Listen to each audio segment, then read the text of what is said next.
يا مساء الخير على أعزائي المشاهدين، وحلقة جديدة من خلال قناتي على اليوتيوب، وكمان تابعوني من خلال صفحتي على الفيسبوك.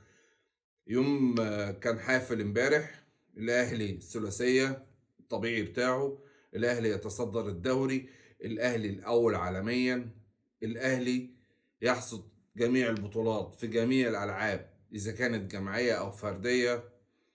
الأهلي بيقدم مستوى السنة دي، إدارة محترفة، إدارة عارفة بتعمل إيه.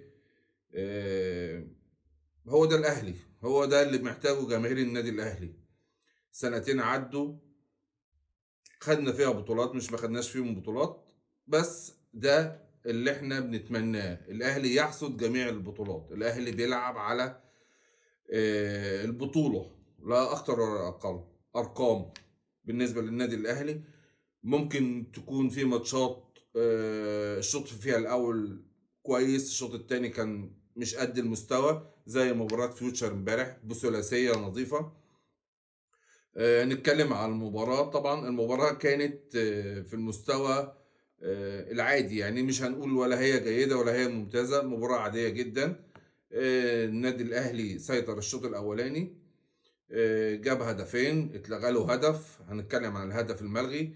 جه الشوط الثاني مع تغييرات كولر، الشوط الثاني قدرنا نحصل على ضربة جزاء. طبعا انا ما بحبش اتكلم عن الحكام، يمكن الفترة اللي فاتت طبعا انا ما بنتقدش الكابتن علاء عبد الصادق، هو راجل خبير في الكورة من اجل لاجل يعني. بس انا شايف ان هو متحمل، انا شايف ان الحكام دول مصريين، مش اجانب من بره، يعني ان انت تنتقدهم بالطريقه ديت. بس برضو في اوقات بتبقى لازم في وفا مع لجنه الحكام والحكام. ماتش زي امبارح، كوره زي بتاعه القندوسي ديت، الصراحه ما فيهاش اي نوع من انواع التسلل. انا مش عارف، الفار نده اللي هو تقريبا ابن جمال الغندور دوت، نده له وبص في الفار، بص من زاوية واحدة. الكورة لو كانت جت في حسين الشحات كانت هتغير اتجاهها، ادي واحدة. تاني حاجة، الشوطة ملعوبة بطريقة انها خدت كيرف، رايحة يمين وراحت داخلة شمال. طب في الحالة دي الجون راح مع كورة وقف اتثبت. طب انت ازاي بتقول حاجة بالرؤية؟ طبعا انا مش شايف، وناس كتيرة طلعت انتقدت الموضوع دوت، وان الكرة ديت مش اوفسايد يعني. طبعا الاهلي دخل المباراة ديت وكان التاني على الدوري، طبعا بعد ما فاز اعتلى الدوري وكده، سحب اعتلاء الدوري من فيوتشر في خلال 24 ساعة يعني. الاهلي ما بيلعبش غير على المركز الاول. هنتكلم على بعض اللعيبة، انا شايف انهم ادوا في المباراة، فرقت كتير من المباراة اللي قبليها المباراة ديت. يعني مثلا زي الشناوي انا طلعت انتقدته الفترة اللي فاتت ديت، وكان دون المستوى. يعني في 3 كور او 4 كور، منهم كورتين شالها منهم الشحات وشالهم منهم حمدي فكان المستوى رديء جدا. ابتدى الماتش اللي فات دوت، اتحط تحت الاختبار، صد كام كورة في مستوى، ابتدى يرجع تاني. فاحنا بندعمك يا شناوي، عايزين منك الاكتر، عايزينك تركز، انت حارس مصر الاول، فلازم تكون على المستوى وتفضل على وتيرة واحدة. ما ينفعش ان انت يبقى في تذبذب في مستواك، عشان انت داخل على ماتشات مهمة. يعني الماتشات اللي انت داخل عليها ديت، الماتشات ديت ببطولات. يعني عندك السوبر بتاع الزمالك يوم 5 في الإمارات، وعندك ماتشين الرجاء، وعندك ماتشين في الدوري، عندك تقريبا فيوتشر وبيراميدز. يعني ال5 ماتشات دول تقريبا ورا بعض، ومن أهم الماتشات السنة دي في الدوري. فإن احنا نطلبه منك إنك تركز أكتر، إنك تصفي ذهنك، تفكر بس في المباريات وفي المطوشة، عشان إن شاء الله تكون النتيجة لصالحنا يعني ان شاء الله. وبالنسبه لحسين الشحات، حسين الشحات طبعا هو نجم الشباك في النادي الاهلي الفتره اللي فاتت، وهو مقدم مستوى تقريبا من 6 مطوشه او من 7 مطوشه، من ايام الماتشات بتاعه التاهل بتاع دوري الابطال، وهو بيقدم مستويات. هو لاعب تكتيكي وبينفذ كل المطلوب منه في الماتش من كولر يعني الصراحة. وانا شايف ان هو وكهربا طبعا، مستواهم بيعلى بيزيد من ماتش لماتش، الناس مركزة، الناس ليها هدف، الناس عايزة تدي للنادي الأهلي وعايزة تحصد بطولات وعايزة تعمل اسم.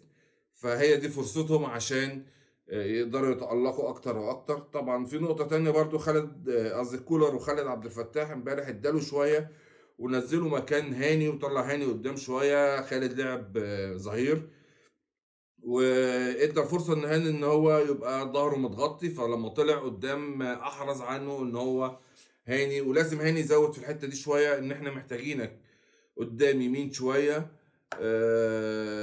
في ان انت تشد حيلك في الحته دي شويه يعني.